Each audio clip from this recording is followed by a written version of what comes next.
नमस्कार। आराधना degree college के इस यूट्यूब चैनल में आपका स्वागत है। आज हम बीएससी थर्ड ईयर के बायोकेमिस्ट्री का एक टॉपिक लेकर आए हैं, उसका नाम है क्रेब्स साइकिल। क्रेब्स साइकिल जिसको अपन सिट्रिक एसिड साइकिल भी बोलते हैं, जिसको अपन ट्राई कार्बोक्सिलिक एसिड साइकिल भी बोलते हैं। इसकी खोज सर्वप्रथम इसकी खोज जो की थी वो हैंस क्रेब ने की थी। 1937 के अंदर हैंस क्रेब नामक के साइंटिस्ट थे, उन्होंने क्रेब साइकिल की डिस्कवरी के बारे में। तो ये जो साइंटिस्ट थे, इन्हीं के नाम से इनको क्रेब साइकिल के रूप में भी जाना जाने लगा। होता क्या है, जब एक ग्लूकोज मॉलिक्यूल ग्लाइकोलाइसिस की प्रोसेस के अंदर प्रवेश करता है, तो ग्लाइकोलाइसिस के द्वारा एक ग्लूकोज जो 6 कार्बन का होता है वो 3-3 कार्बन के 2 मॉलिक्यूल के अंदर कन्वर्ट हो जाता है, और वो जो 2 मॉलिक्यूल होते हैं उसको अपन पाइरुवेट बोलते हैं या पाइरुविक एसिड बोलते हैं। तो एक ग्लूकोज 2 पाइरुविक एसिड के अंदर कन्वर्ट हो जाता है, और प्रत्येक जो मॉलिक्यूल होता है पाइरुविक एसिड का वो 3 कार्बन का होता है। ये ग्लाइकोलाइसिस, क्रेब साइकिल, ये जो होते हैं ये रेस्पिरेशन के पार्ट है, और जिसके अंदर क्या होता है कि जिस तरीके से अपन भोजन ग्रहण करते हैं और उन भोजन से, ग्लूकोज से किस प्रकार से बॉडी को एनर्जी मिले। एनर्जी अपनी बॉडी जो होती है वो एटीपी के फॉर्म में लेती है, तो यहाँ पर टोटल प्रोसेस जो होता है वो एटीपी बनाने का होता है। तो ग्लाइकोलाइसिस के द्वारा जब एक ग्लूकोज मॉलिक्यूल 2 पाइरुवेट एसिड के अंदर क्या होता है, कन्वर्ट होता है, और वो पाइरुवेट एसिड, प्रत्येक पाइरुवेट एसिड एक लिंक रिएक्शन के अंदर प्रवेश करता है। तो ग्लाइकोलाइसिस के अंदर 2 NADH2 बनते हैं, इसके अलावा 4 ATP बनते हैं। उसके अंदर 2 ATP है वो यूज ले ली जाती है, और बाकी वाले अपने 2 NADH2 और 2 ATP होते हैं वो टोटल गेन के रूप में अपने पास प्राप्त होते हैं। उसके बाद में क्या होता है कि यहाँ पर पाइरुविक एसिड है, एक लिंक रिएक्शन के द्वारा एसिटाइल कोएंजाइम ए का निर्माण करता है, और ये एसिटाइल कोएंजाइम ए 2 कार्बन का होता है, और यहाँ पर क्रेब साइकिल के अंदर प्रवेश करता है, और फाइनली अपने पास क्या होता है, एनर्जी का निर्माण होता है।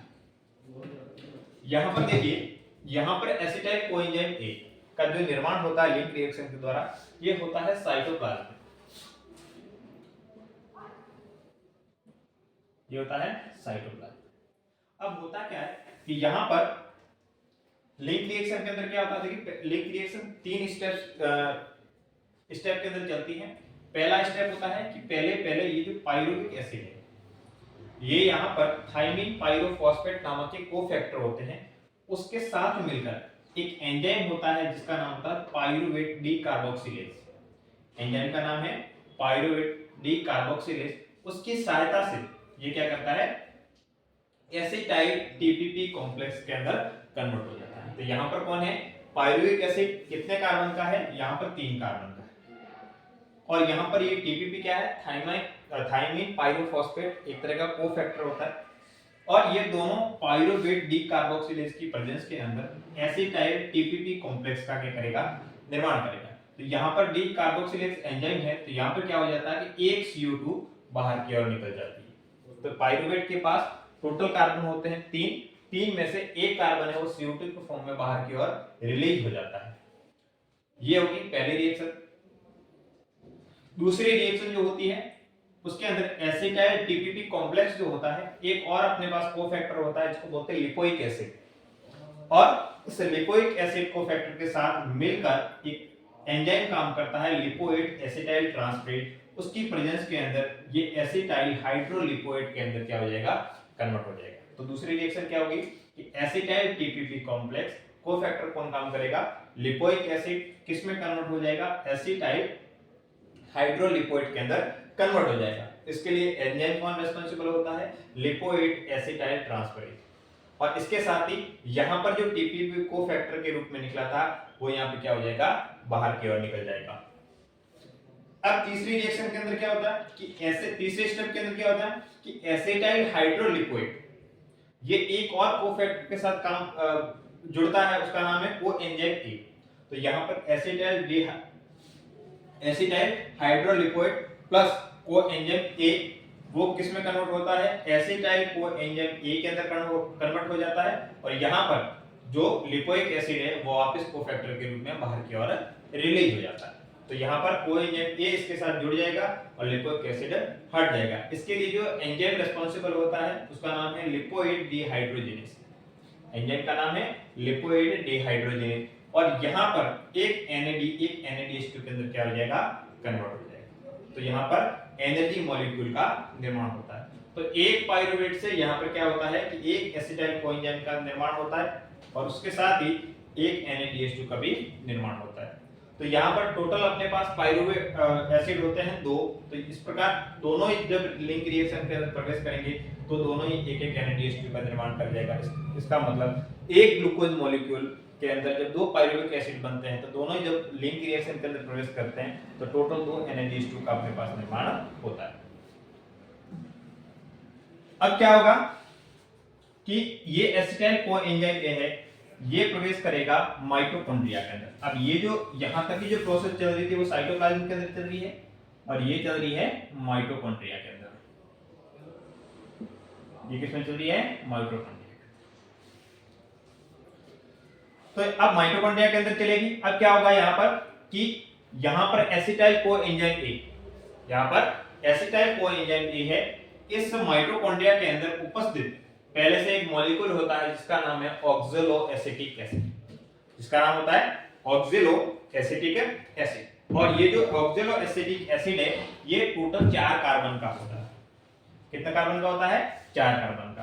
तो ये 4 कार्बन का, और एसिटाइल कोएंजाइम जो कितने कार्बन का है, 2 कार्बन का है। ये दोनों एक एंजाइम की सहायता से क्या करते हैं, रिएक्शन करते हैं, सिट्रिक एसिड सिंथेसिस जिसको बोलते हैं। उनके द्वारा ये दोनों मिलकर क्या करते हैं, सिट्रिक एसिड का निर्माण करते हैं। ये 4 कार्बन का है, ये 2 कार्बन का, 4 और 2 6 हो जाएंगे, और ये किसमें कन्वर्ट हो जाएगा, सिट्रिक एसिड के अंदर कन्वर्ट हो जाएगा। और जैसे सिट्रिक एसिड के अंदर कन्वर्ट होगा तो उसी के साथ ही यहाँ पर जो कोएंजाइम ए होता है वो बाहर की ओर रिलीज हो जाएगा। यहाँ पर कोएंजाइम ओ जो जुड़ा हुआ है वो बाहर की ओर रिलीज हो जाएगा, और ये जो रिएक्शन होती है वो होती है एंजाइम सिट्रिक एसिड सिंथेसिस की सहायता से। एक वाटर मॉलिक्यूल भी यहाँ पे जुड़ता है।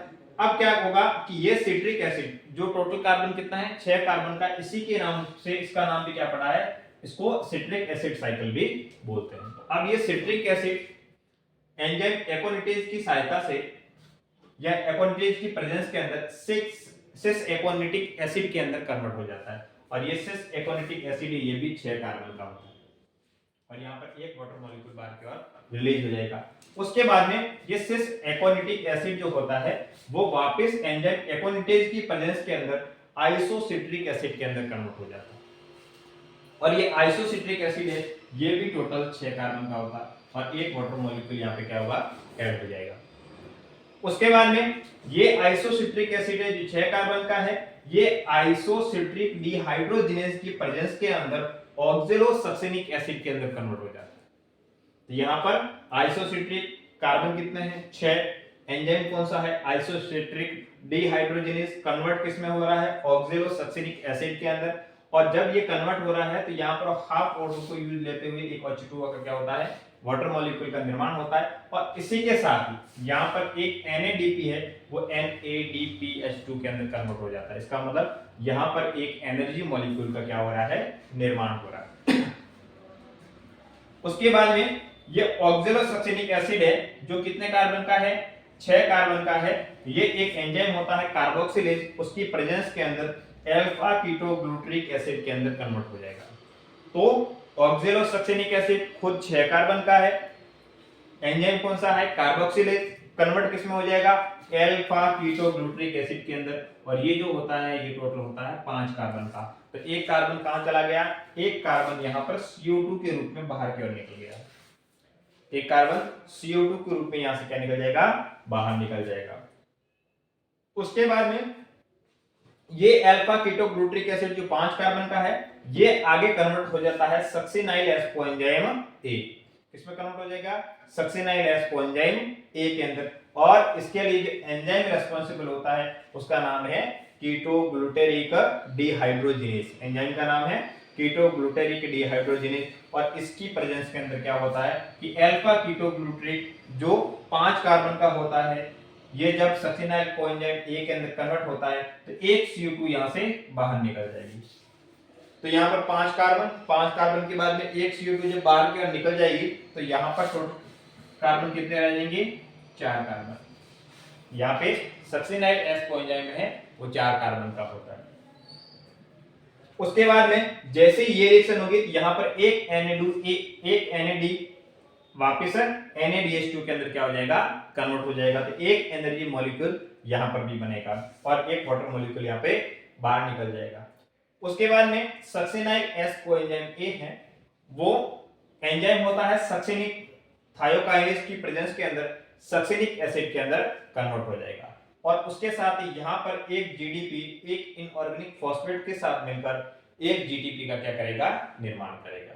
तो ये जो GTP होती है वो इक्विवेलेंट होती है एक ATP के। उसके बाद में ये सक्सिनिक एसिड है, ये वापस आगे सक्सिनिक डिहाइड्रोजिनेज की प्रेजेंस के अंदर फ्यूमेरिक एसिड के अंदर क्या हो जाएगा? कन्वर्ट हो जाएगा। और जैसे फ्यूमेरिक एसिड के अंदर कन्वर्ट होता है तो इस रिएक्शन के अंदर एक FAD है वो एक FADH2 के अंदर कन्वर्ट हो जाएगा। उसके बाद में FADH2 ये भी एक तरह का एनर्जी मॉलिक्यूल है। उसके बाद में ये फ्यूमेरिक एसिड है वो एक H2O यानी एक वाटर मॉलिक्यूल को साथ में लेते हुए फ्यूमेरेज की प्रेजेंस के अंदर मैलिक एसिड के अंदर कन्वर्ट हो जाता है और इस मैलिक एसिड जो होता है वो मैलिक डिहाइड्रोजिनेज की प्रेजेंस के अंदर ऑक्सलो एसिटिक एसिड के अंदर कन्वर्ट हो जाएगा और यहाँ पर उपस्थित एक NAD वापस NADH2 के अंदर क्या हो जाएगा? कन्वर्ट हो जाएगा। तो यहाँ पर भी क्या होता है? एनर्जी मॉलिक्यूल का निर्माण होता है। एनर्जी मॉलिक्यूल का क्या होगा? निर्माण होगा। तो इस प्रकार से एक क्रेब्स साइकिल के अंदर यहाँ पर टोटल एक NADH2 यहाँ पे बनेगा, एक NADH2 यहाँ पे बनेगा, एक NADH2 यहाँ पे बनेगा। तो 3 तो NADH2 का निर्माण होगा।